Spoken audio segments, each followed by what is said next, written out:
මගේ නම තිසර. මම තාම කැම්පස් යන තරුණයෙක්. ජීවිතයේ නිදහස සැහැල්ලුවෙන් ගෙවන්න කැමති. ඒත් හීන ගොඩාක් දකින සාමාන්‍ය කොල්ලෙක්. කැම්පස් එකේදී මට යාළුවෙක් ලැබුණේ පවනි කියලා කියන ළමයෙක් එක්ක. පවනි කියන්නේ ටිකක් පොසත් පවුලක කෙනෙක්. එයාගේ ලෝකෙයි මගේ ලෝකෙයි අතරේ ලොකු වෙනසක් තිබුණා. ඒත් ඒ වෙනස අපි දෙන්නටම දැනුනේ නැහැ වගේ. එයා මට ආදරය කරද්දි කිසිම නිමිට් එකක් තිබ්බේ නැහැ. සමහර විට එයා පොසත් නිසා වෙන්නේ නැති. එයා හැමදේම ලේසියෙන් ලැබෙන දෙයක් විදියට දැක්කා. ඒක මටත් ලැබුණා. පවනි මට සමහර දවස්වලට එයත් එක්ක හොටෙල් වලට යන්න කතා කරනවා. ඒක අපේ සම්බන්ධතාවයේ සාමාන්‍ය දෙයක් කියලා තිබුණා. ඉතින් ඒ නිසා අපේ අතරේ තිබුණේ ආදරයට එහා ගිය පැඳීමක්. ඒක ආදරයක් විතරක් නෙමෙයි. යම් ආකාරයක නිදහසක්, තෘප්තියක්. මම පවනිලාගේ ගෙදරත් නිතරම යනවා. මොකද මම එහි අනේකට එයාලගේ ගෙදරින් කිසිම ප්‍රශ්නයක් තිබුණේ නැහැ. පවනිගේ අම්මා තාත්තා මට හොඳින් කතා බහ කළා. ගොඩක් වෙලාවට පවනිගේ තාත්තා ගෙදර නැහැ. එයා බිස්නස් වැඩත් එක්ක ගෙදරින් පිට තමයි ඉන්නේ. ඒක මටත් පවනි එක නිදහසේ ඉන්න ලැබුණු අවස්ථාවක් වුණා. දවසක් මම පවනිගේ ගෙදර ගියා. එයාගේ නෝට්ස් වගේක් ඉල්ලා ගන්න. දොරට තට්ටු කළාම දොර ඇරියේ පවනි නෙවෙයි. මට එකපාරටම S2 අදහගන්න බැරි වුණා. මගේ ඉස්සරහා හිටියේ ලස්සන ගැහණු කෙනෙක්. වයස 40ක් විතර ඇති කියලා මට හිතුණා. ඒත් ඇත්තටම එයා ගොඩාක් ලස්සනයි. එයාගේ ඇඟේ හැඩය මා වශී කළා. මට එයාගේ ඇඟෙන් එහාට ඇස් ගන්න බැරි වුණා. ඒ තරමටම එයාගේ ඇඟ ගොඩාක් හැඩයි. පිරිපුන්. මගේ S2 මොහොතක්වත් නැවතුනේ නැහැ. S2 එයාගේ ඇඟ පුරාම ඇවිදින්න ගත්තා. එතකොටම පවනි එතනට ආවා. තිසර ඔයා ආවද? එන්න ඇතුළට. එයා කිව්වා. මගේ හදගැස්ම වේගවත් වෙලා තිබුණා. මේ ඉන්නේ අපේ තාත්තගේ අලුත් වයිෆ් කම්මනි. කම්මනි අම්මේ අපිට පොන්න මොනවා හරි රූම් එකට එවන්න. පවනි කිව්වා.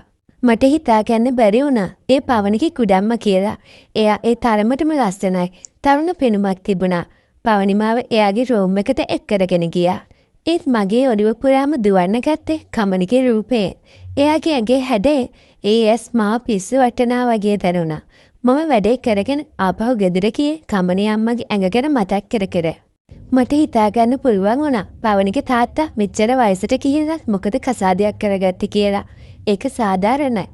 පසු දිනවලදී මම පවනිලගේ ගෙදර ගියා. ඒ හැම වෙලාවකම මගේ ඇස් හොයන්නේ කම්මනි අම්මව. එයා පේන තෙක් මානේ ඉන්නවද කියලා මම රහසින් බැලුවා. එයා මාව දැක්කම hina වුණා. ඒ hinaවට මගේ හදවත තවත් ගැස්සුණා.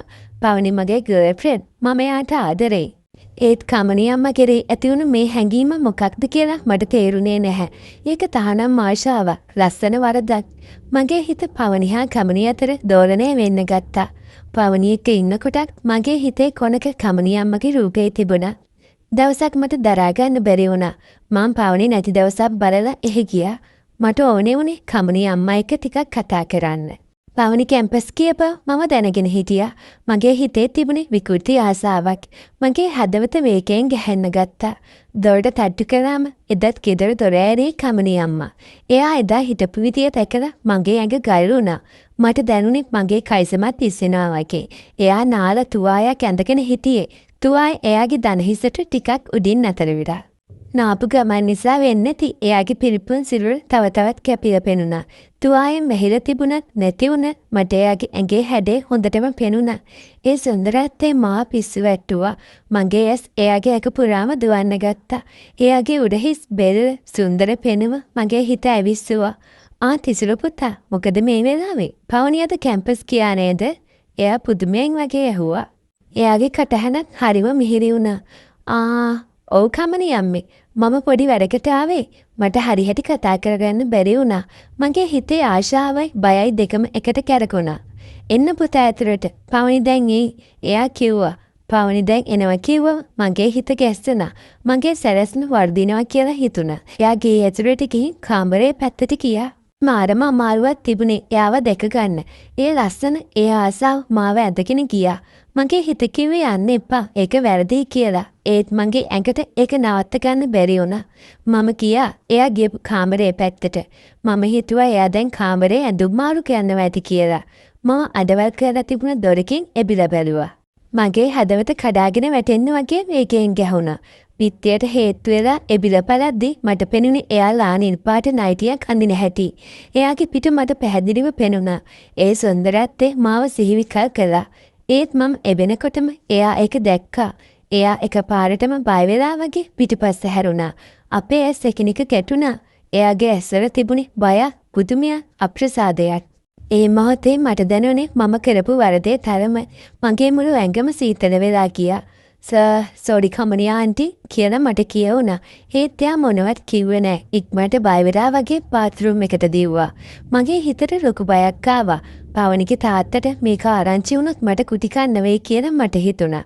මම ආයේ පැත්තවත් බලන්නේ නැතුව ඉක්මනට එතනින් ආපහු ආවා. මගේ මුළු ජීවිත කාලෙටම මම එදායින් පස්සේ ගැහැණු කෙනෙක් දිහා එහෙම බැලුවේ නැහැ. මට තේරුණා මම කරේ ලොකු වැරද්දක් කියලා. ඒ වරද මගේ හිතට මහා බරක් වුණා. ඒත් මගේ හිතේ කොනක තිබුණු ඒ ආශාව, ඒ තහනම් සිතුවිල්ල සම්පූර්ණයෙන්ම නැති වෙලා තිබුණේ නැහැ. එදා කමනේ අම්මගේ ඇසල තිබුණු බය, අප්‍රසාදේ එක්කම අමුත්‍රයක් තිබුණා. මට කියව ගන්න බැරි වුණත් ඒ දසුන මගේ හිතට තදින්ම කාවැදිලා තිබුණා. ඊට පස්සේ දවස්වලදී මම පවනිලගේ ගෙදර ගියේ හරිම බයයි. කමනි අම්මා මාව දැක්කම ඇස් උස්සලා බැලුවා. එයාගේ ඇස්වල තිබුණේ නිහඬ බවක්. කිසිම කතාවක් නැහැ. ඒත් ඒ ඇස්වලින් මා මිනිවිද යනවා වගේ දැනුණා. මම එයාගෙන් මගහැරලා යන්න හැදුවත් එයා මාව දැක්කම ආයෙත් නයිටි අඳින දර්ශනේ මගේ ඇස් ඉස්සරහම ඇවි පෙනුණා. ඒ සිදුවීමෙන් පස්සේ පවනිලාගේ ගෙදර මට අපායක් වගේ දැනුණා. මට මගේ හිතට වද දෙන ඒ සිදුවීමෙන් ගැලවෙන්න ඕනේ වුණා. ඒත් කමනි අම්මගේ රුව එයාගේ ඇස්වල තිබුණු අමුතු බැල්ම මාව තවත් වැඩිපුර අසයන කරා. මේ තහනම් ආදරේ මගේ ජීවිතේ විනාශ කරයිද? නැත්නම් මේක හුදු පිස්සුවක් විතරක්ද?